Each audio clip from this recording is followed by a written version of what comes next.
પોતાની અંદર અંતર્મુખ થઈને પોતાનામાં ચાલતા મનોવ્યાપારોનું નિરીક્ષણ પદ્ધતિમાં કરવામાં આવે છે. આંતરનિરીક્ષણ. કુદરતી નિરીક્ષણ પદ્ધતિની મર્યાદા દૂર કરવા માટે કેટલાક ટેકનિકલ સાધનોનો ઉપયોગ કઈ પદ્ધતિમાં કરવામાં આવે છે? વ્યવસ્થિત નિરીક્ષણની અંદર. કયા પ્રકારનો અભ્યાસ એકના એક પ્રયોગપાત્ર ઉપર ખૂબ જ લાંબા સમય સુધી ચાલે છે? દીર્ઘકાલીન.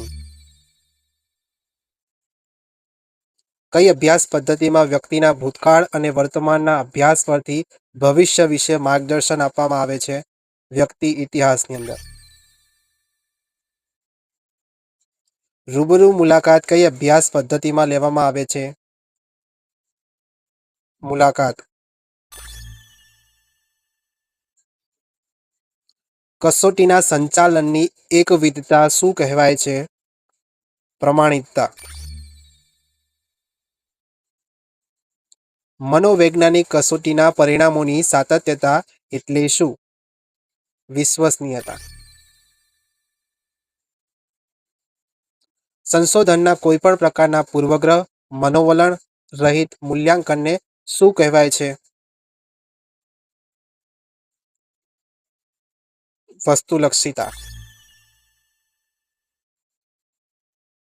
નિરીક્ષણની કઈ પદ્ધતિમાં અચેતન મનનો અભ્યાસ કરી શકાતો નથી? આંતરનિરીક્ષણ પદ્ધતિનો. કઈ પદ્ધતિ અનિયંત્રિત નિરીક્ષણ પદ્ધતિ તરીકે ઓળખાય છે? કુદરતી નિરીક્ષણ પદ્ધતિ.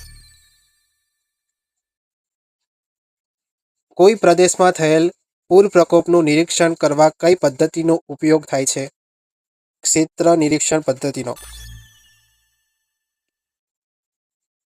મનોવૈજ્ઞાનિક કસોટીનું સમધારણ કે સરેરાશ કાર્ય એટલે શું? તો માનાંકો. કઈ અભ્યાસ પદ્ધતિ અનુપ્રસ્થ છેદીય અભ્યાસ પદ્ધતિ તરીકે જાણીતી છે? સમકાલીન અભ્યાસ પદ્ધતિ. રોગપ્રતિકારક રસીઓની લાંબા ગાળાની અસરો ચકાસવા માટે કઈ પદ્ધતિનો ઉપયોગ કરવામાં આવે છે? દીર્ઘકાલીન અભ્યાસ પદ્ધતિ.